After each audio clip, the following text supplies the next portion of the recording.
آج ہم گفتگو کر رہے ہیں صحت کے دشمن چے کے بارے میں۔ یہ عجیب اتفاق ہے کہ چے سے شروع ہونے والی زیادہ تر چیزیں صحت کے لیے مضر ہیں۔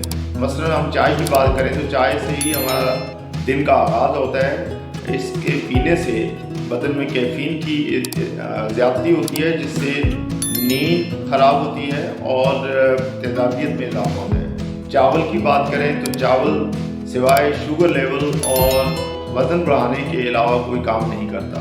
ہم چٹپٹی چیزوں کی طرف جائیں تو چٹپٹی چیزوں سے دل کے امراض میں اضافہ ہوتا ہے، کیونکہ یہ کولیسٹرول لیول اور بلڈ پریشر کو ڈسٹرب کرتے ہیں۔ اسی طرح سے چاہے ہم چٹنی کی بات کریں یا چلم کی بات کریں، ہر طرح کے چے صحت کے لیے مضر ہیں۔ ہمیں چاہیے کہ جب بھی کوئی پلیٹ ہمارے سامنے آئے تو ہم اس میں دیکھیں کتنے چے ہیں۔ زیادہ چے زیادہ صحت کی خرابی۔ اس سلسلے میں میری ایک تفصیلاً ویڈیو پہلے بھی آ چکی ہے۔ اگر آپ کو میری ویڈیوز اچھی لگیں تو چینل کو سبسکرائب کریں، ویڈیو لائک اور شیئر کریں۔